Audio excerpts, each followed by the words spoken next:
Hello students, welcome to your channel solution Bhandar. तो आज के इस सेशन में हम लोग पॉलिनोमियल्स पढ़ने वाले हैं। तो पॉलिनोमियल समझने से पहले हम लोग को कुछ और टर्म्स के बारे में जानकारी होना चाहिए, जैसे हो गया हमारा कांस्टेंट, वेरिएबल और अलजेब्रिक एक्सप्रेशन। तो इन सब के बारे में धीरे धीरे समझते हैं। तो जिसमें हमारा सबसे पहला टॉपिक है कांस्टेंट। समझिएगा कांस्टेंट किसको बोलते हैं। और दूसरा टर्म है हमारा वेरिएबल। तो कांस्टेंट और वेरिएबल क्या होता है पहले समझते हैं। चलिए देखिए, तो कॉन्स्ट वेरिएबल, सबसे पहले वेरिएबल, तो वेरिएबल जितने भी कैपिटल अल्फाबेट्स हैं ए से लेकर जेड तक, इन सबको वेरिएबल बोलते हैं। और जितने स्मॉल वाले अल्फाबेट्स हैं इन सबको भी हम लोग वेरिएबल बोलते हैं। जैसे अगर कहीं पर आपको कैपिटल ए या सिर्फ कैपिटल एक्स या कैपिटल वाई कुछ भी मिल जाए ए से लेकर जेड तक के बीच में, इन सबको हम लोग वेरिएबल बोलेंगे। या स्मॉल ए, स्मॉल एक्स या स्मॉल वाई या स्मॉल जेड, कुछ भी स्मॉल में अल्फाबेट अगर ए से जेड तक मिल रहा है तो इन सबको हम लोग वेरिएबल बोलते हैं। अब रहा सवाल कि कांस्टेंट किसको बोलते हैं। तो देखिए, कांस्टेंट क्या होता है, मेरा जीरो से लेकर जहां तक जा सकते हैं उन सबको हम लोग कांस्टेंट बोलते हैं। जैसे मैं एक टेबल बना रहा हूं, यहां पर देखिएगा, बीच में मेरा जीरो रहता है, हम लोग पढ़ चुके हैं। इधर आ गया हमारा 1, इधर आ गया हमारा 2, इधर आ गया हमारा 3। सिमिलर इधर लेफ्ट साइड -1, -2 और इधर आ गया मेरा -3। अब समझिएगा, तो इन सब को यहां पर ये आपको जितने दिख रहे हैं इन सब को हम लोग वेरिएबल्स, ये कांस्टेंट बोलेंगे। इसको भी, इन तीनों को भी बोलेंगे, इन तीनों को भी बोलेंगे, प्लस इस जीरो को भी हम एक कांस्टेंट बोलते हैं। इधर 3 से अगर जहां तक चले जाएं, पॉजिटिव वाले में जहां तक चले जाएं सबको कांस्टेंट बोलेंगे। और इधर से इधर निगेटिव तक चले जाएं उन सबको कांस्टेंट बोलेंगे। आखिर इन सबको हम लोग कांस्टेंट बोले ही क्यों। कांस्टेंट, देखिए कांस्टेंट इसको बोलने का रीजन ये है कि कांस्टेंट का वैल्यू कभी चेंज नहीं होता। कांस्टेंट का वैल्यू कभी चेंज नहीं होता। अगर एक बार उनका फिक्स वैल्यू हो गया तो वो फिक्स ही रहेंगे, उसके बाद वो चेंज नहीं होंगे। पर वहीं पर वेरिएबल देख लीजिए, वेरिएबल का वैल्यू कुछ भी चेंज हो सकता है। जैसे देख लीजिए, ए का अगर 1 है तो अगर बाद में दूसरा अगर क्वेश्चन आगे सॉल्व करेंगे तो उसका 2 भी आ सकता है, 5 भी आ सकता है, या कुछ भी ऐसा। तो कांस्टेंट और वेरिएबल समझ में आया कि क्या होता है। तो अगर इन्हीं कांस्टेंट और वेरिएबल को मैथमेटिकल ऑपरेशंस की मदद से अगर मिला देते हैं तो उन्हीं को हम लोग बोलते हैं अलजेब्रा, अलजेब्रिक एक्सप्रेशन। जैसे पहले एक मैथमेटिकल ऑपरेशन है हमारा ऐड, दूसरा मैथमेटिकल ऑपरेशन है हमारा निगेट, सब्ट्रैक्ट, और फिर तीसरा है मल्टीप्लिकेशन, और चौथा है हमारा डिवाइड। ठीक है, तो जैसे देख लीजिए, एग्जांपल मैं दे रहा हूं, जैसे 2 + x, इसमें जरा ध्यान दीजिएगा। तो इसमें जो हमारा मैथमेटिकल ऑपरेशन लगा है वो क्या लगा है, हमारा एडिशन लगा है। अगर इसी प्रकार से मैं दूसरा आपको लेकर दिखाऊं, तो जैसे लिखा हुआ है 2 - x, तो इसमें देखिए हमारा मैथमेटिकल ऑपरेशन क्या लगा है, माइनस। तो इसको भी हम लोग अलजेब्रिक एक्सप्रेशन बोलेंगे, यानी पूरे को। और इस पूरे को भी हम लोग एक अलजेब्रिक एक्सप्रेशन बोलेंगे। या 2 × x, हमको पता है कि बीच में कुछ नहीं रहता है तो मल्टीप्लाई, तो इस पूरे को भी हम लोग क्या बोलेंगे, अलजेब्रिक एक्सप्रेशन बोलेंगे। या 2/x, इसको भी हम लोग क्या बोलेंगे, अलजेब्रिक एक्सप्रेशन बोलेंगे। और कंफ्यूज नहीं होना है कि अगर 2 + x है तो x + 2 नहीं लिख सकते, x + 2 बिल्कुल लिख सकते हैं। ये भी एक हमारा मैथमेटिकल ये अलजेब्रिक एक्सप्रेशन है। या x - 2 ये भी है, या x × 2 ये भी है, या x/2 ये भी हमारा एक, ये सारे हमारे क्या हैं, ये अलजेब्रिक एक्सप्रेशन। यहां तक समझ में आया कांस्टेंट और वेरिएबल क्या होता है। अगर यहां तक सभी को समझ में आ गया हो तो हम लोग आगे बढ़ते हैं अलजेब्रिक एक्सप्रेशन की ओर। ठीक है, तो देखिएगा अलजेब्रिक एक्सप्रेशन क्या होता है। तो कांस्टेंट और वेरिएबल को, जैसे अभी मैंने समझाया कि कांस्टेंट और वेरिएबल को किन्हीं 4 मैथमेटिकल ऑपरेशन की मदद से मिला दिया जाए तो उनको हम लोग अलजेब्रिक एक्सप्रेशन बोलते हैं। जैसे यहां पर मैंने एक टर्म लिखा है, देखिएगा 5x² - 9x। तो अगर हम इसको अलजेब्रिक एक्सप्रेशन बोलेंगे, हाँ जी बिल्कुल बोलेंगे, क्योंकि इसको मैंने किस किस टर्म से मिलाया है। तो जरा आप यहाँ पर ध्यान से देखिएगा, तो 5 और x² के बीच में कुछ नहीं है, तो क्या है, तो मल्टीप्लाई के टर्म से ये दोनों जुड़ा हुआ है। 9x भी क्या चीज के दोनों से जुड़ा हुआ है, तो मल्टीप्लीकेशन से जुड़ा हुआ है। और ये दोनों किस चीज से जुड़े हुए हैं बाबू, तो ये दोनों हम लोग के जुड़े हुए हैं निगेटिव वाले मैथमेटिकल ऑपरेशंस थे। तो इसको हम लोग अलजेब्रिक एक्सप्रेशन जरूर बोलेंगे। यहां तक क्लियर है आप सभी को? चलिए यहां तक क्लियर है तो अब हम लोग बढ़ते हैं अपने पॉलिनोमियल्स के बारे में। देखिएगा तो पॉलिनोमियल्स का आपको डिफिनेशन यहां पर दिख रहा होगा। देखिए ये क्या है, चलिए समझते हैं। तो समझिएगा, देखिएगा कोई भी अलजेब्रिक एक्सप्रेशन को अगर हम इस फॉर्म में लिखते हैं, p फंक्शन x बराबर, जैसे यहां पर लिख लीजिए 5x square minus 9x, plus में लिख लीजिए, और -2, इसको भी प्लस में कर दीजिए। देखिएगा तो अगर इस फॉर्म में मेरा पॉलिनोमियल दिया हुआ है, या बोले तो अलजेब्रिक एक्सप्रेशन दिया हुआ है, तो इस पूरे को हम लोग क्या बोलेंगे? इस पूरे को हम लोग पॉलिनोमियल्स बोलेंगे। अब ये p और x हम लोगों ने क्या लिख दिया है, 9 में भी हम लोगों ने देखा था, बाकी चलिए एक बार और समझ लेते हैं कि px को क्या बोलते हैं। देखिए px का मतलब होता है p फंक्शन x, यानी p मतलब होता है पॉलिनोमियल, और ये किस फंक्शन में दिया हुआ है? x। मतलब कि जो भी हमारा गिवन अलजेब्रिक एक्सप्रेशन होगा वो उसी टर्म में दिया हुआ रहेगा। जैसे देख लीजिए यहाँ पर p फंक्शन x है, तो यहाँ पर पूरा अलजेब्रिक एक्सप्रेशन को देखिए किस टर्म में दिया गया है, तो सारा दिया गया है हमारा x के टर्म में। अगर यहीं पे लिखा हुआ रहता p फंक्शन y, तो पूरा टर्म हमारा किस में दिया हुआ रहता? जैसे देख लीजिए पूरा term 5y square plus 9y plus 3 या +2, जो भी आप लिख सकते हो। तो देखो इसका मतलब क्या हो गया कि जो यहां पर फंक्शन दिया हुआ रहेगा, पूरा अलजेब्रिक टर्म हमारा उसी फंक्शन में दिया हुआ रहेगा। अगर यहां पर z हो जाता, पूरा टर्म z में रहता, अगर a रहता, पूरा टर्म हमारा a में लिखा हुआ रहता, अगर b रहता तो पूरा अलजेब्रिक एक्सप्रेशन हमारा b में रहता। यहां तक सभी को क्लियर है? चलिए अगर यहां तक सभी को क्लियर है तो आई होप कांस्टेंट, वेरिएबल, देखिए अभी हम लोगों ने सबसे पहले कांस्टेंट के बारे में जिक्र किया, फिर उसके बाद वेरिएबल के बारे में जिक्र किया, फिर उसके बाद मैथमेटिकल ऑपरेशंस के बारे में जिक्र किया, फिर उसके बाद हम लोगों ने पॉलिनोमियल्स को समझा कि क्या होता है। कोई भी अलजेब्रिक एक्सप्रेशन अगर इस फॉर्म में लिखा हुआ है, कोई भी अलजेब्रिक एक्सप्रेशन अगर इस फॉर्म में लिखा हुआ है तो उसको हम लोग पॉलिनोमियल्स बोलते हैं। और यहां पर मैंने आपको p फंक्शन x भी समझाया कि क्या होता है। ठीक है, तो अब आगे चलते हैं। आगे देखिए हम लोगों को क्या पढ़ना है, तो आगे हम लोगों को पढ़ना है डिग्री ऑफ पॉलिनोमियल। तो ये डिग्री ऑफ पॉलिनोमियल क्या है, चलिए समझते हैं। तो जैसे आपका यहाँ पे पहला लिखा हुआ है लीनियर पॉलिनोमियल, तो समझते हैं ये लीनियर पॉलिनोमियल क्या है। तो जरा ध्यान दीजिएगा यहाँ पर लीनियर पॉलिनोमियल में, जैसे देखिए कोई भी आपका एक टर्म दिया हुआ है 2x + 5, p फंक्शन x बराबर 2x + 5। तो देखिएगा, समझिएगा यहाँ पर क्या कह रहा है। इस पूरे में देखिए इसका फंक्शन क्या दिया हुआ है, x दिया हुआ है, और इस x में, इस पूरे टर्म में जरा x का डिग्री चेक करिएगा। x के ऊपर कुछ नहीं तो क्या दिया हुआ है, 1। और तो इस पूरे टर्म में सिर्फ x का डिग्री हमको चेक करना है और किसी का नहीं। डिग्री मतलब पावर। तो देखिए यहाँ पर 1, x का पावर कितना है, 1। तो इसको हम लोग क्या बोलेंगे कि ये जो पॉलिनोमियल है इसका डिग्री कितना है, 1 डिग्री है, और 1 डिग्री वाले पॉलिनोमियल को हम लोग लीनियर पॉलिनोमियल कहते हैं। उसी प्रकार हमारा अगला है px बराबर, जैसे गिवन है हमारा 2x square plus 5x plus 3। तो इस पूरे टर्म में जरा ध्यान दीजिएगा, तो हम लोग को सिर्फ x का पावर चेक करना है। तो देखिए एक यहाँ पर x का पावर हमें दिख रहा है, और यहाँ पर तो देखिए सबसे यहाँ पर कुछ नहीं, ऊपर पावर है तो 1 है। तो इसमें पूरे में जरा ध्यान दीजिएगा, x का पावर कितना है, हाईएस्ट 2।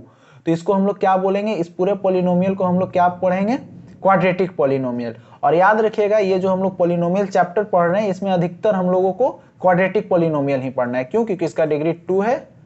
समझ में आया?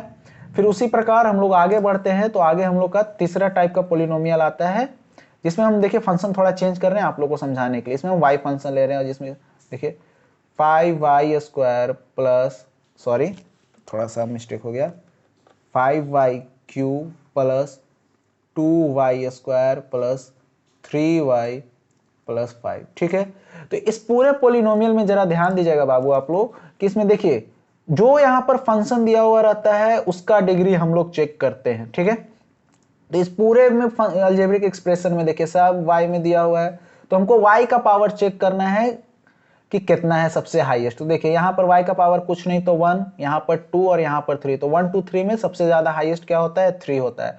तो इस पूरे पॉलिनोमियल का डिग्री क्या हो गया 3 हाईएस्ट, तो इसको कौन सा पॉलिनोमियल कहेंगे, क्यूबिक पॉलिनोमियल। सिमिलर उसी प्रकार है हमारा अगला बाई क्वाड्रेटिक पॉलिनोमियल। तो समझिएगा इसमें भी मैं अलग फंक्शन ले रहा हूं आप लोग को समझाने के लिए। तो जैसे इसमें मैं ले लिया z, ठीक है।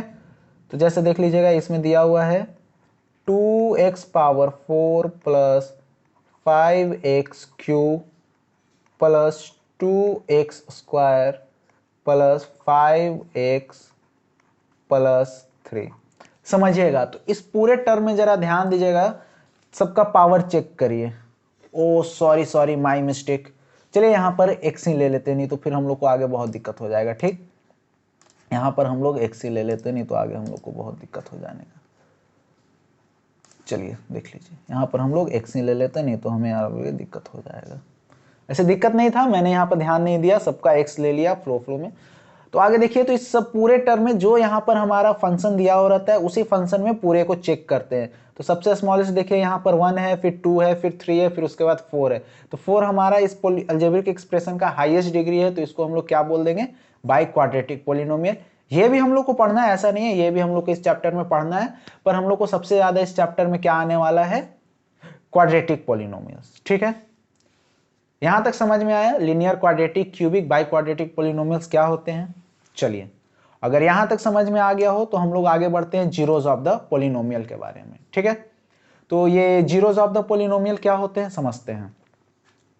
जैसे यहां पर मैंने आपको लिखा p फंक्शन x बराबर एक्स स्क्वायर माइनस 5। ठीक है, ये आपका पॉलिनोमियल लिखा हुआ है, और हमने आपको ये कहा कि यहां पर अब x का वो कौन सा वैल्यू डाले कि ये पूरा पॉलिनोमियल 0 के बराबर आ जाए। तो अगर हम यहां पर आप देखिए, तो इसको फाइंड आउट कैसे करेंगे, तो जरा एक बार समझिएगा, पहले देखिएगा। तो अगर हम इस पूरे पॉलिनोमियल को 0 के बराबर इक्वेट कर लेते हैं, तो हमारा पॉलिनोमियल क्या दिया हुआ था, बोलिएगा। हमारा पॉलिनोमियल क्या दिया हुआ था, एक्स स्क्वायर माइनस 5, और इसको पूरे पॉलिनोमियल को हमने किसके बराबर ले लिया, 0 के बराबर। तो समझिएगा, तो एक्स स्क्वायर का एक्स स्क्वायर इधर रह गया, और उधर -5 है, उधर जाएगा तो +5 में बच जाएगा, 5 + 0 5 ही आएगा। फिर उसके बाद एक्स हट गया तो उधर चल गया √5, और एक्स का वैल्यू क्या हो गया, यहाँ पर हमारा आ गया √5। तो हमने ये बोला कि जो भी हमारा पॉलिनोमियल है, अगर वहां पर हम लोग एक्स के जगह पर √5 रखते हैं, तो ये पूरा पॉलिनोमियल मेरा कितना हो जाएगा, जैसे √5 का क्या हो जाएगा, तो समझिएगा इधर जैसे √a इंटू √a लिखा हुआ रहता है, तो फाइनल आंसर क्या होता है, सिर्फ अंदर वाले टर्म को एक बार बाहर लिख देते हैं। इतना तो आप लोगों ने पढ़ा है रूट का, कि जब दो सिमिलर रहते हैं तो उसके बदले एक लिखते हैं स्क्वायर रूट के बारे में। तो देखिए, तो √5 का वैल्यू क्या हो जाएगा हमारा यहाँ पर 5, और 5 का हो जाएगा यहाँ पर 5, तो 5 - 5 क्या हो गया हमारा यहाँ पर 0। यानी जीरोज ऑफ द पॉलिनोमियल कहने का मतलब है कि x का, या बोले तो जो भी फंक्शन दिया हुआ रहे, x नहीं समझिए, यहां पर समझिए कि जो भी उस पॉलिनोमियल का फंक्शन रहे, जो भी उस पॉलिनोमियल का क्या रहे बच्चे, फंक्शन रहे, तो उस फंक्शन का क्या वैल्यू डाले कि वो पूरा इक्वेशन, या बोले तो वो पूरा पॉलिनोमियल हमारा किसके बराबर आ जाए, 0 के बराबर। समझ में आया। चलिए, अगर नहीं भी समझ में आया तो आगे जब हम लोग क्वेश्चन बनाएंगे तो हम लोग को बहुत अच्छे से समझ में आएगा। ठीक है, चलिए, तो देखिए जीरोस के बीच में कुछ रिलेशन है, तो समझते हैं क्या है क्या नहीं है। तो इसके लिए पहले एक चीज हम लोगों को समझना पड़ेगा, क्या है, चलिए देखिए। जैसे यहां पर हम लिख रहे हैं कुछ, देखिएगा, जैसे यहां पर लिखा हुआ है, एक मिनट, जैसे यहां पर लिखा हुआ है ax² plus bx plus c। समझिएगा ये मैंने क्या लिखा है। तो जैसा कि आप लोगों को दिख रहा होगा x², तो x² के साथ जो हमारा कांस्टेंट लगा हुआ रहता है, x² के साथ जो हमारा कांस्टेंट रहता है उसको हम उसका कोफिशिएंट बोलते हैं। जैसे यहां पर x का कोफिशिएंट क्या हो जाएगा, b हो जाएगा। क्लियर है। और यहाँ पर C4 क्या होता है, C4 एक कांस्टेंट टर्म होता है, C4 हमारा एक क्या होता है, कांस्टेंट टर्म। चलिए एक हम आप लोग को लिख के दिखा दे रहे हैं, जैसे 2x² प्लस 5x प्लस 3। समझ में आया। देखिए यहाँ पर मैंने एक अलजेब्रिक एक्सप्रेशन लिखा है, तो यहाँ पर x² के साथ जो कांस्टेंट लगा हुआ है तो वो उस x² का क्या हो जाएगा, कोफिशिएंट। यहाँ पर x का अगर सिर्फ कोफिशिएंट पूछे तो क्या हो जाएगा 5, और 3 देखिए हमारा एक कांस्टेंट टर्म है। समझ में आया यहाँ तक। अब समझिएगा, तो समझिएगा,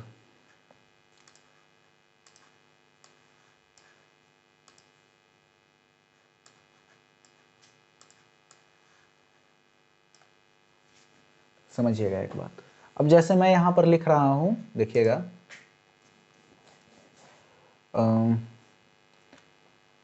ax² plus bx plus c, समझ लीजिए ये लिखा हुआ है। अब मैं यहां पर लिख रहा हूं आपका 2x² प्लस 5x प्लस 3। तो आपका क्या काम रहेगा कि अब जरा कंपेयर करिए, इस पूरे इक्वेशन को इसके साथ कंपेयर करिए। तो देखिए x² का x² दिख रहा है, और a के जगह पे हमारा इसमें क्या है, देखिए 2 है। अब दूसरे वाले को कंपेयर करिए, तो इसमें bx के साथ क्या है हमारा, देखिए यहाँ पर, तो x के जगह पर x हो गया और b के जगह पे मेरा क्या हो गया 5, और लास्ट वाला आप लोग को समझ में आ रहा होगा क्या, 3, एक कांस्टेंट टर्म। यहाँ तक समझ में आया। यहाँ तक समझ में आया, तो चलिए हम लोग आगे बढ़ते हैं, वो रिलेशन के बारे में पढ़ते हैं, ठीक है। तो यहाँ पर ये रिलेशन क्या डिनोट कर रहा है, तो जरा समझिएगा। जैसे कोई भी अगर मेरा हम लोगों का दिया हुआ रहे पोलिनोमियल, जैसे देख लीजिए यहाँ पर दिया हुआ है p फंक्शन x बराबर ax² plus bx plus c, ठीक है। तो अगर देखिए ये अल्फा और बीटा क्या होता है, तो इसके लिए हमको लोग को वापस ये linear polynomial, quadratic polynomial, cubic polynomial और बाई क्वाड्रेटिक पोलिनोमियल समझना पड़ेगा। तो समझिएगा, देखिएगा, वैसा पोलिनोमियल जिसका डिग्री 1 रहता है उसका एक ही जीरो होता है, वैसा पोलिनोमियल जिसका डिग्री 2 होता है उसका 2 जीरो होता है, वैसा पोलिनोमियल जिसका 3 डिग्री होता है उसका जीरोस भी 3 होता है, और जिसका 4 डिग्री रहता है उसका जीरोस भी 4 होता है। कहने का मतलब कि इस वाले इक्वेशन में, फर्स्ट वाले इक्वेशन में, वह x का सिर्फ एक ही वैल्यू आएगा जो इसको जीरो कर सकता है पूरे इक्वेशन को। क्वाड्रेटिक पोलिनोमियल में x का 2 वैल्यू आएगा जो पूरे इक्वेशन को जीरो कर सकता है। क्यूबिक पोलिनोमियल में y का वह वैल्यू, 3 वैल्यू हम इसमें ले सकते हैं, y का 3 वैल्यू आ सकता है जो इससे ये पूरा पोलिनोमियल मेरा जीरो के बराबर आ जाएगा। और बाई क्वाड्रेटिक पोलिनोमियल में इस x, सारे x का वह वैल्यू, कितने वैल्यू आएंगे, 4 वैल्यू आएंगे, जिससे ये पूरा क्वाड्रेटिक पोलिनोमियल हमारा जीरो के बराबर आ जाएगा, ठीक है। तो अभी जो हम लोग यहाँ पर पढ़ रहे हैं, तो हम लोग क्वाड्रेटिक में पढ़ रहे हैं, तो देखिएगा, तो 2 जीरो जाता है क्वाड्रेटिक में, तो इसलिए एक जीरो को हम लोग नाम दे दिए अल्फा और एक जीरो को नाम दे दिए हम लोग बीटा। समझ में आया। तो देखिए अल्फा प्लस बीटा यानी जीरोस के एडिशन का एक रूल होता है, बोले तो एक फॉर्मूला होता है, क्या होता है, -b/a, और ऊपर ये दिख रहा होगा, देखिए एक कोफिशिएंट ऑफ x बटे कोफिशिएंट ऑफ x²। तो अभी मैंने आपको कोफिशिएंट समझाया क्या होता है। तो पहला में देखिए कोफिशिएंट ऑफ x, तो यहाँ पे ध्यान दीजिएगा x का कोफिशिएंट क्या है, b है, तो ये देख लीजिए b लिखा हुआ है। और दूसरा में क्या दिया हुआ है, कोफिशिएंट ऑफ x², तो यहाँ पे ध्यान दीजिएगा x² का कोफिशिएंट क्या है, a दिया हुआ है। तो ये क्या रिलेशन हो गया, पोलिनोमियल्स के जीरो का एडिशन का रिलेशन हो गया, पोलिनोमियल्स के जीरोस का एडिशन का रिलेशन हो गया। सिमिलर उसी प्रकार है, जरा यहां पर देख लीजिए, यहां पर मैं फिर से आप लोग के लिए लिख दे रहा हूं, px बराबर ax² plus bx plus c, समझिएगा। तो इसमें भी देखिए पहला कांस्टेंट टर्म मेरा क्या था, ये c था, देख लीजिए मैंने अभी थोड़ा देर पहले ही आप लोगों को बताया। और कोफिशिएंट ऑफ x हमारा क्या है, तो यहां पर x देखिए, x चेक करिए, x का कोफिशिएंट क्या है हमारा, यहां पर सॉरी यहां पर थोड़ा सा लिखने में मिस्टेक हो गया है, यहां पर कोफिशिएंट ऑफ x² होगा, कोफिशिएंट ऑफ x² होगा, क्लियर है, यहां पर कोफिशिएंट ऑफ x² होगा। तो यहाँ पर देखिए कोफिशिएंट ऑफ एक्स स्क्वायर क्या है हमारा ए, यानी जो दूसरा रिलेशन हम लोग को पढ़ना है वो प्रोडक्ट का पढ़ना है, यानी प्रोडक्ट ऑफ जीरोज, यानी अल्फा इंटू बीटा के प्रोडक्ट का पढ़ना है। तो देखिए प्रोडक्ट का फॉर्मूला क्या होता है, सी बाई ए। यहां तक सभी को क्लियर है? अगर यहां तक सभी को क्लियर है तो हम लोग आगे बढ़ते हैं क्वेश्चंस की ओर। जैसा भी रहेगा, मैं कैसा समझा रहा हूं कमेंट में एक बार जरूर बताइएगा। अगर ये अच्छा से मैं नहीं समझा पाऊंगा तो नेक्स्ट वीडियो में कोशिश करूंगा कि मैं अपने और इम्प्रूव करूं। चलिए देखिए हम लोग स्टार्ट कर रहे हैं क्वेश्चंस के साथ। तो सबसे पहला क्वेश्चन है हमारा, find the zeros of the quadratic polynomial and verify the relation between the zeros and the coefficient. अच्छे से समझते हैं क्या बोल रहा है क्वेश्चन, क्या करना है इस क्वेश्चन में, ठीक है। तो सबसे पहले जो भी हमारा पॉलिनोमियल दिया हुआ है तो उस पॉलिनोमियल को लिख लेते हैं। क्या दिया हुआ है, p फंक्शन x बराबर x square plus 7x plus 12। तो जरा क्वेश्चन को पढ़िएगा, क्वेश्चन को पढ़िएगा।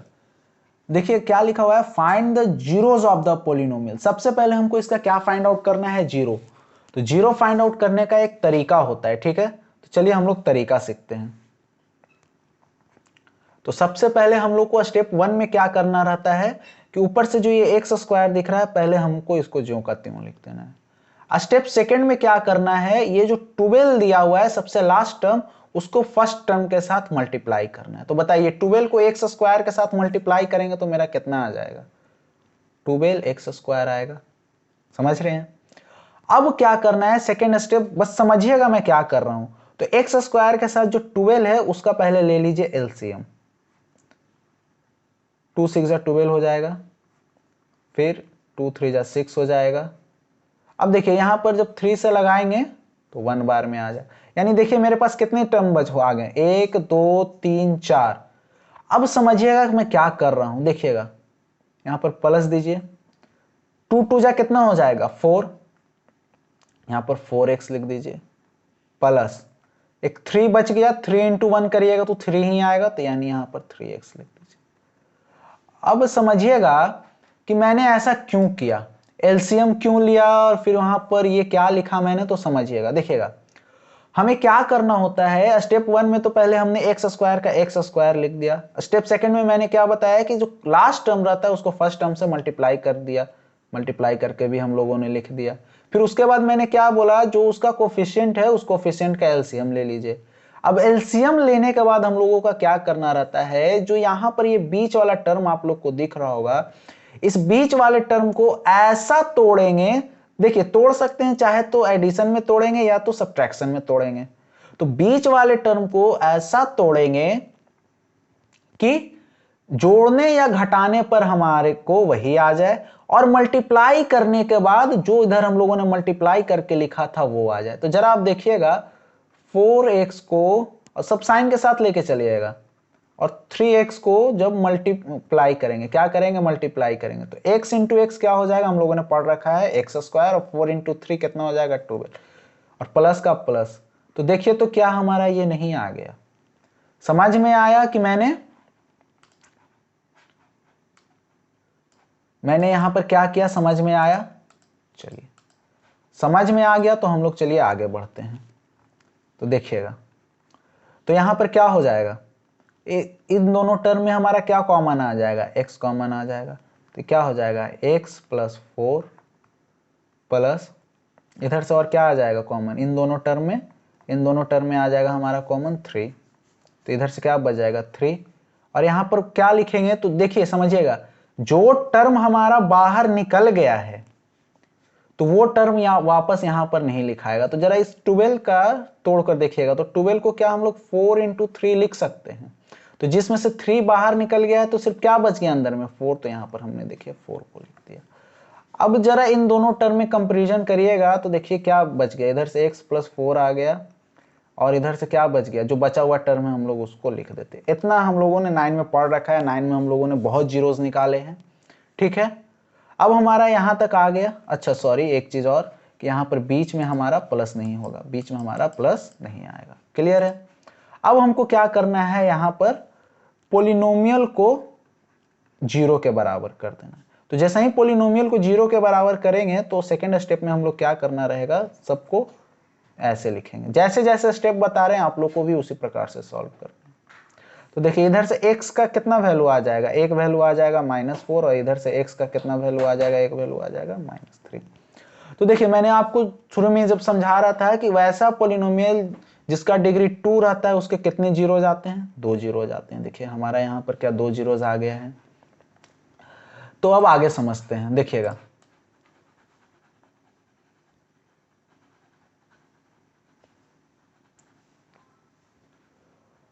अब उसके बाद जरा क्वेश्चन पढ़िए, ठीक है। तो देखिए क्वेश्चन में क्या बोल रहा था, verify the relation between the zeros and the coefficients, यानी अब इसके बीच का रिलेशन निकालने के लिए बोल रहा था। तो रिलेशन क्या हो गया, ढेर इसमें रॉकेट साइंस नहीं है रिलेशन के बीच में। जो देखिए ये वाला टर्म यहाँ पर ये जो बोल रहा था ना, बस यही निकालने के लिए बोल रहा है, एक सम का निकालने के लिए बोल रहा है और एक ये प्रोडक्ट का निकालने के लिए बोल रहा है। कोई रॉकेट साइंस नहीं है, चलिए हम लोग निकाल के दिखाते हैं क्या हो रहा है। तो समझिएगा, इधर जरा देखिएगा। तो पहला रिलेशन क्या था, सम ऑफ जीरो। तो एक सम को हम लोग अल्फा बोलेंगे और एक सम को हम लोग क्या बोलेंगे, बीटा। तो पहला क्या था, प्रोडक्ट ऑफ जीरोस। तो देखिएगा अल्फा प्लस बीटा बराबर क्या हो जाता है, माइनस, और कोफिशिएंट ऑफ क्या, एक्स। कोफिशिएंट ऑफ एक्स हमारा यहां पर क्या है, 7 अपॉन क्या था फॉर्मूला, देखिए coefficient of x upon coefficient of x square. तो एक्स स्क्वायर का कुछ नहीं आगे कोफिशिएंट, तो क्या हो जाएगा 1, और -7/1 को हम लोग क्या लिखेंगे, 7 लिखेंगे। ये पहला रिलेशन हो गया। दूसरा रिलेशन क्या हो गया था, अल्फा इंटू बीटा। इसका फॉर्मूला हमारा क्या हो जाएगा, तो C यानी कांस्टेंट टर्म हमारा यहां पर कितना है, 12 अपॉन एक्स स्क्वायर का कोफिशिएंट। तो एक्स स्क्वायर का कोफिशिएंट क्या है, 1।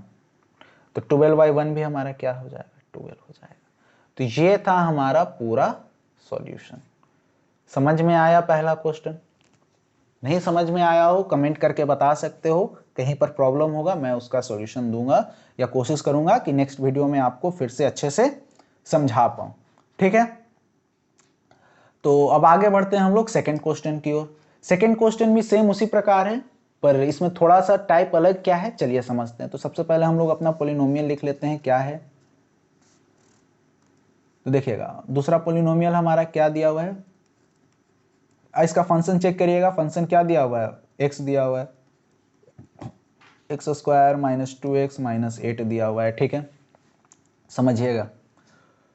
तो एक्स स्क्वायर है, तो सबसे पहले स्टेप नंबर 1 क्या है कि यहाँ पर एक्स स्क्वायर का एक्स स्क्वायर लिख लीजिए। और स्टेप नंबर 2 में मैंने क्या बताया है कि लास्ट टर्म और फर्स्ट टर्म को मल्टीप्लाई कर दीजिए। तो यहाँ पर लास्ट टर्म क्या है, -8, और फर्स्ट टर्म हमारा क्या है, एक्स देख रहे हैं। तो इन दोनों को मल्टीप्लाई करेंगे, -8 और एक्स स्क्वायर में, तो क्या आ जाएगा, -8x²। फिर उसके बाद मैंने सेकेंड स्टेप में क्या बताया कि जो यहाँ पर 8 है, उस 8 जो भी मेरा कांस्टेंट पार्ट है उसका हम लोग एलसीएम ले लेंगे। तो यहाँ पर जरा 8 का एलसीएम लीजिए, तो क्या हो जाएगा, 2 4 जा 8, फिर 2 2 जा 4, फिर लास्ट क्या आ जाएगा, 2 1 जा 2। मैंने हम लोगों ने ले लिया। अब इसके बाद क्या करते थे, अब जरा ध्यान दीजिएगा, -2x को ऐसा तोड़ना है कि जोड़ या घटाने के बाद हमारा वापस -2x आ जाए, और उसको मल्टीप्लाई करने के बाद हमारा -8x² आना चाहिए। तो देख लीजिए हमारे पास यही 4 टर्म है, इसी 4 टर्म में हम लोग को तिगड़म लगाना है। तो देखिए हम क्या ऐसा लिख सकते हैं, 2 × 2 -4 हो जाएगा, 2 × 2 4। हम लोग माइनस प्लस हम लोग को खुद से सोचना है, समझ में आया। तो -4 और 2 × 1 क्या हो जाएगा, 2। तो यहां पर हम लोग प्लस,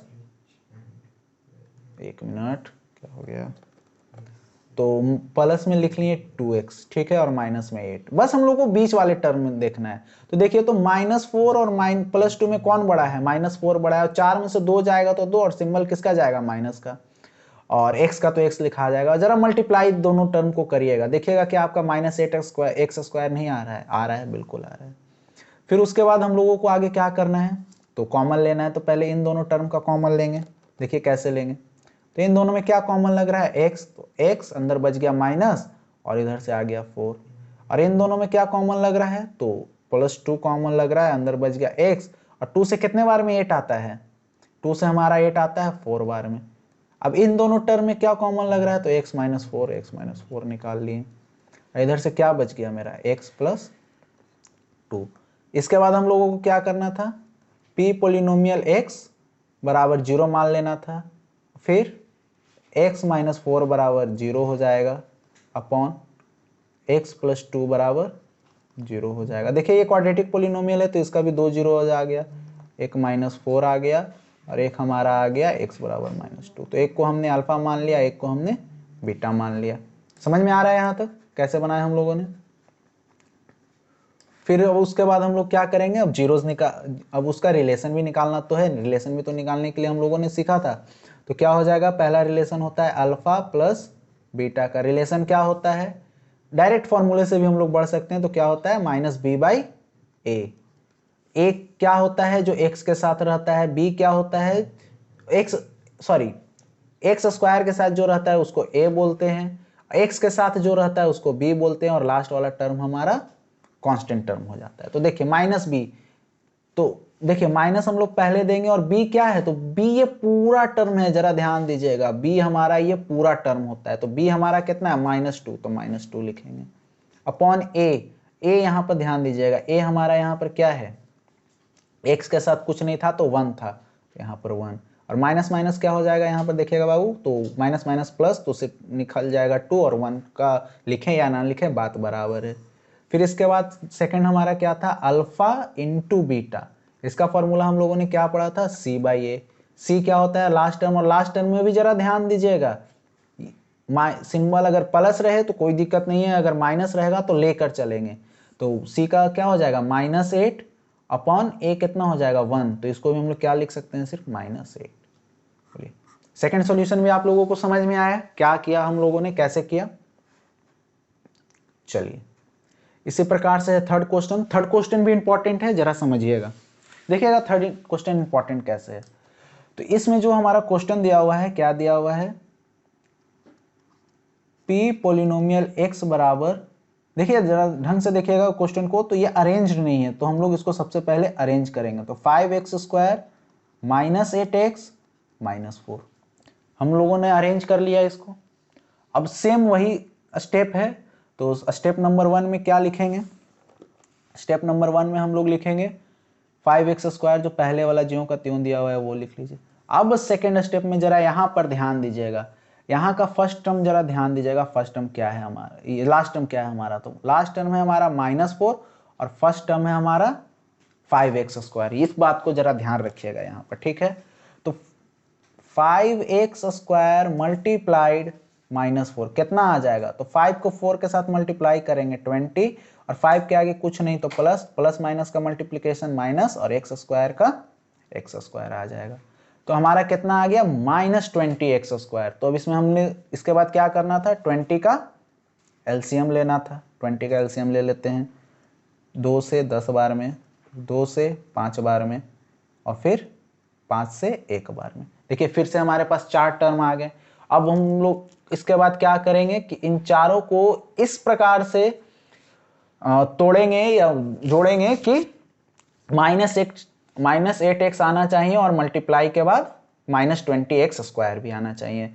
तो जरा देख लीजिए, 5 2 10, हाँ हो गया। देखिए अगर हम -10x और 2 × 1 प्लस में 2x लेके चलते हैं, तो देखिए 10 में से 2 गया 8, प्लस माइनस में माइनस बड़ा है तो माइनस का सिंबल, और 10 दूनी 20, यानी सही है, हम लोगों ने जो लिया है वो सही है।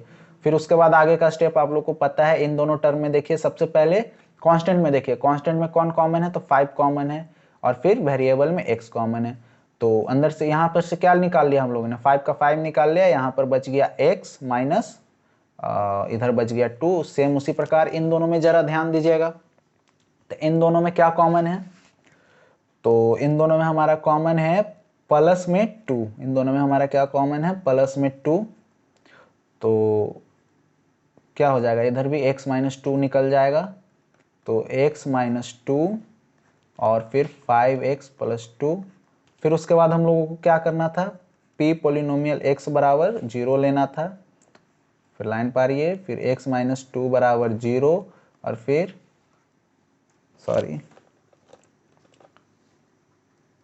5x प्लस 2 बराबर 0। तो देखिए इधर से x का क्या आ जाएगा, x का यहाँ से 2 आ जाएगा प्लस में, और इधर से x का वैल्यू क्या आ जाएगा बाबू हमारा -2/5। हाँ, जिनको प्रॉब्लम हो रहा है कि ये मैं इतना जल्दी जल्दी कैसे कर ले रहा हूं, तो इस पर मैं फैक्टराइजेशन पर याद रखिएगा, फैक्टराइजेशन पर मैं एक स्पेशल वीडियो लाऊंगा, उस पर आप देख लीजिएगा कि ये मैं कैसे कर रहा हूं, कब कर रहा हूं, आएगा जल्दी ही वीडियो आएगा। तो ये प्रॉपर 10 क्लास के लिए है, जिनको अगर ये समझने में भी अभी भी समझने में दिक्कत हो रही है तो इस पर एक प्रॉपर वीडियो आएगी फैक्टराइजेशन पर, तो आप लोग को समझ में आ जाएगा कि मैं क्या कर रहा हूँ और कैसे जल्दी जल्दी कर ले रहा हूँ। फिर उसके बाद आप लोग भी इसमें महारथी हो जाइएगा, ठीक है। तो चलिए हम लोग यहाँ पर देखते हैं। तो एक देखिए अल्फा का वैल्यू कितना आ गया, 2 आ गया, और बीटा का वैल्यू कितना आ गया, -b/2। तो अब इसके बाद हम लोगों को क्या करना है, रिलेशंस भी निकालने तो थे। तो देखिए इसका रिलेशंस हम लोग कैसे निकालेंगे, समझते हैं। रिलेशन निकालना कोई रॉकेट साइंस नहीं रहा। अब देखिए सबसे पहले उससे पहले जान लेते हैं, यहाँ पर देखिए x के साथ जो लगा हुआ है उसको x स्क्वायर के साथ जो लगा हुआ है a बोलते हैं। और यहाँ पर देखिएगा, यहाँ पर क्वेश्चन अरेंज नहीं है, यहाँ पर देखिएगा ये वाला टर्म हमारा क्या हो गया, c हो गया, ये वाला टर्म हमारा क्या हो गया, b हो गया, और x स्क्वायर के साथ लगा हुआ टर्म हमारा a हो गया। तो पहला रिलेशन क्या था, अल्फा प्लस बीटा का फॉर्मूला क्या था, -b/a। तो देखिएगा माइनस का माइनस, b हमारा क्या है, -8 है, ध्यान दीजिएगा, अपॉन a हमारा क्या है, देखिए इससे पहले वाले क्वेश्चन में a हमारा 1 आ रहा था, पर यहाँ पर हमारा a कितना दिया हुआ है, 5। आगे तो माइनस माइनस हो जाएगा हमारा प्लस, तो 8/5। ये हो गया हमारा अल्फा प्लस बीटा, ठीक है, समझ में आया। फिर उसके बाद आता था अल्फा इंटू बीटा, तो इसमें क्या हो जाएगा, c/a। c देखिए हमारा क्या है, पूरा लेंगे, माइनस रहेगा तो पूरा लेंगे, यानी -4, और अपॉन a कितना आ जाएगा, 5 आ जाएगा। ये हो गया इसका सॉल्यूशन। समझ में आया कैसे किया। चलिए अब अगले क्वेश्चन की ओर बढ़ते हैं। देखिए अगला क्वेश्चन भी है उसी प्रकार, आप लोग बना लीजिएगा, आई होप क्लियर हो गया यहाँ तक। चलिए इसके बाद जरा हाँ ये वाला पोलिनोमियल देखिएगा, ऐसे सिंपल है, इसमें कोई रॉकेट साइंस है नहीं, देखिएगा बहुत सिंपल सा है। जैसे इसमें क्वेश्चन क्या दिया हुआ है, p पोलिनोमियल x बराबर x² - 5। तो इसमें हम क्या करेंगे कि पूरे पोलिनोमियल को लेट कर लेंगे, कितना के बराबर, 0 के बराबर। तो पोलिनोमियल हमारा कितना दिया हुआ है, x² - 5 बराबर 0। तो x² बराबर हो जाएगा 5, और फिर x बराबर क्या हो जाएगा, √5। तो ये हमारा क्या आ गया, अल्फा आ गया। अब आप बोलिएगा कि ये तो मेरा क्वाड्रेटिक पोलिनोमियल है, यहाँ पर आपने सिर्फ अल्फा क्यों लिखा है। तो देखिए बाबू, जब भी किसी चीज़ के ऊपर रूट चढ़ता है तो उसका दो वैल्यू होता है, एक प्लस में होता है और एक माइनस में होता है। तो अगर अल्फा का बात करें तो अल्फा का हो जाएगा +√5, और बीटा का क्या हो जाएगा हमारा -√5। कोई कन्फ्यूज़न, कोई कन्फ्यूज़न नहीं है। चलिए क्लियर है, समझ में आया। अगला क्वेश्चन देख लेते हैं। अगला क्वेश्चन फिर इसी प्रकार है, आप लोग बना लीजिएगा। देखिए इसको मैं, ये थोड़ा सा अच्छा क्वेश्चन हमको लग रहा है, इसको मैं बता ही देता हूँ। देखिएगा जैसे p फंक्शन x बराबर क्या दिया हुआ है, 8x² - 4। अब आगे देखिएगा, इन दोनों में अगर ध्यान से देखिए तो 4 कॉमन है, तो 4 को अगर कॉमन निकाल लिया तो अंदर क्या बच जाएगा, 2x² - 1, यही बच जाएगा। अब जरा समझिएगा, इसमें देखिए हमारे पास दो टर्म आ गया, ठीक है। तो हम लोग कांस्टेंट टर्म को लेंगे ही नहीं, ये जो देखिए हमारा जो यहाँ पर कांस्टेंट टर्म आ गया उसको हम लोग लेंगे ही नहीं। तो हमारे पास सिर्फ एक ही टर्म बच गया, क्या, 2x² - 1 बराबर 0। इसको 0 के बराबर कर दीजिए। अब हमारा यहाँ से क्वेश्चन आसान हो जाता है। देखिए 2x² - 1 उधर इधर था तो उधर चल जाएगा +1 में, और फिर इसके बाद क्या बच जाएगा, इसके बाद बच जाएगा x² इधर ही रह जाएगा, तो 1/2। तो x² बराबर x बराबर क्या आ जाएगा, x बराबर आ जाएगा √1/2।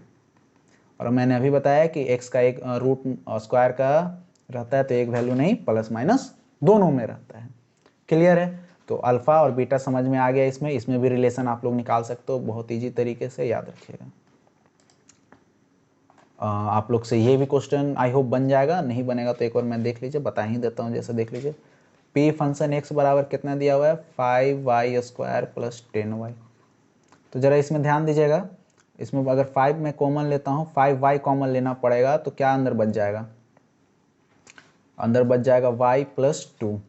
समझ में आया? तो इसमें देखिएगा ये मेरा कांस्टेंट टर्म नहीं बचा, ये मेरा एक कांस्टेंट और वेरिएबल का मिक्सचर है, ठीक है, ध्यान दीजिएगा। तो इसमें हम इसको px को 0 के बराबर डालेंगे, फिर उसके बाद 5y बराबर 0 करेंगे, फिर y प्लस 2 बराबर 0 करेंगे। तो इसमें देखिएगा तो y का वैल्यू क्या आ जाएगा मेरा 0/5, तो इसको हम लोग 0 लिख सकते हैं। अदर से y का वैल्यू क्या आ जाएगा हमारा -2।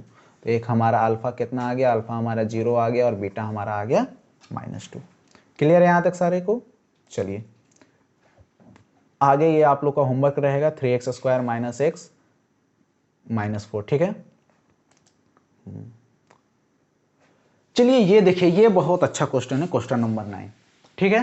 तो ये देखिए, इससे पहले हम लोगों ने, इससे पहले वाले क्वेश्चंस में हम लोग जीरोस निकाल रहे थे। इससे पहले वाले क्वेश्चंस में हम लोग क्या कर रहे थे, जीरो निकाल रहे थे। अब इस वाले क्वेश्चन में जरा ध्यान दीजिएगा, जीरोस हमारा पहले से गिवन है, यानी देखिएगा अल्फा हमारा पहले से गिवन है और बीटा भी हमारा पहले से गिवन है।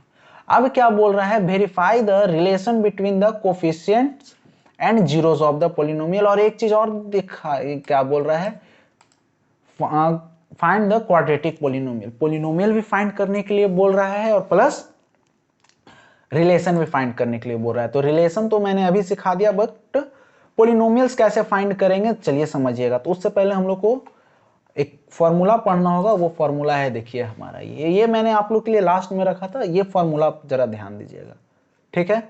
फॉर्मूला क्या बोलता है, x² minus alpha plus beta x plus alpha into beta. ये पॉलिनोमियल बनाने का फॉर्मूला होता है, क्वाड्रेटिक पॉलिनोमियल बनाने का फॉर्मूला होता है, ठीक है।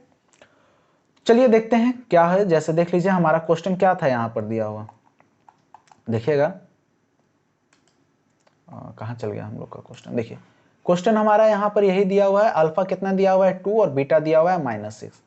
अल्फा दिया हुआ है कितना 2 और बीटा दिया हुआ है हमारा -6। तो देखिए पॉलिनोमियल बनाने का भी फॉर्मूला हम लोगों ने क्या पढ़ा, p पॉलिनोमियल x बराबर x² minus alpha plus beta x, फिर उसके बाद प्लस अल्फा इंटू बीटा। कुछ नहीं करना है, बस सिंपल सा जहां पर जो वैल्यू बोल रहा है वहां पर रख दीजिएगा, हम लोग का बन जाएगा x² माइनस अल्फा कितना है 2, बीटा कितना है, बीटा है हमारा -6। फिर उसके बाद x हो जाएगा प्लस अल्फा इंटू बीटा यानी 2 इंटू -6। कर लीजिएगा सॉल्व। x², देखिए प्लस माइनस माइनस हो जाएगा और 2 में से 6 जाएगा तो अंदर क्या बच जाएगा -4x, और देखिए प्लस माइनस माइनस और 6 2 जा 12 हो जाएगा। और देखिए माइनस माइनस क्या हो जाएगा, प्लस हो जाएगा यहाँ पर, और x का x और -12।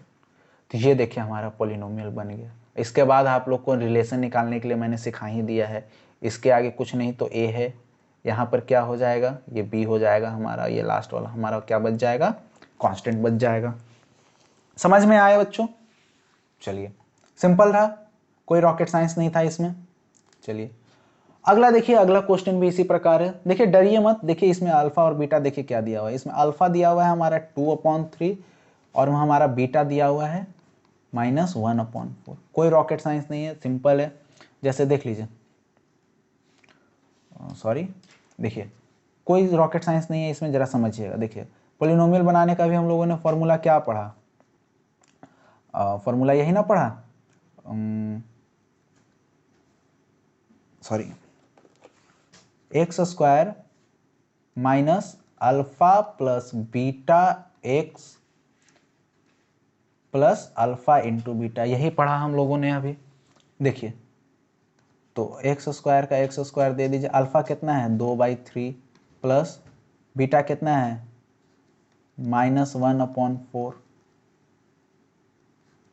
फिर उसके बाद आगे है x plus alpha into beta यानी 2/3 इंटू -1/4। देखिए सिंपल है, कोई रॉकेट साइंस है नहीं इसमें। तो x², चार, अब देखिए पहले हम लोग सिंबल को अच्छा से सेपरेट कर लेंगे तो माइनस प्लस माइनस हो जाएगा और 4 3 का एलसीएम कितना हो जाएगा। देखिए मैं इतना आगे नहीं बढ़ता हूँ, चलिए आराम से ही लेकर चलता हूँ। तो 2/3 हो जाएगा प्लस माइनस माइनस यानी 1/4, आगे हो जाएगा x, यहाँ पर कर लीजिए तो 2, अच्छा यहाँ पर ध्यान दीजिएगा तो देखिएगा प्लस माइनस क्या हो जाएगा मेरा, माइनस हो जाएगा, 2 इंटू 1 2 और 4 3 जा 12 आ जाएगा। अगला स्टेप में एक्स स्क्वायर माइनस 4 और 3 का एलसीएम क्या हो जाएगा, 12 हो जाएगा। तो 3 से 4 और 4 2 जा 8 और 4 से 3 यानी 3 आ गया ऊपर, एक्स माइनस क्या हो जाएगा 2/12। जरा ध्यान दीजिएगा, यहाँ से 2 से 12 कितना बार में कट जाएगा, 6 बार में कट जाएगा। आगे एक्स स्क्वायर 8 में से 3 गया 5/12 और यहाँ से अब एक्स को क्या कर दीजिए, बाहर निकाल दीजिए। इधर क्या बच जाएगा, माइनस में 1/6। ये हमारा पोलिनोमियल आ गया। ठीक है, इसको आगे भी कर सकते हैं, अगर नीड पड़ेगा तो आगे भी हम लोग इसका कर सकते हैं, बाकी नीड नहीं है।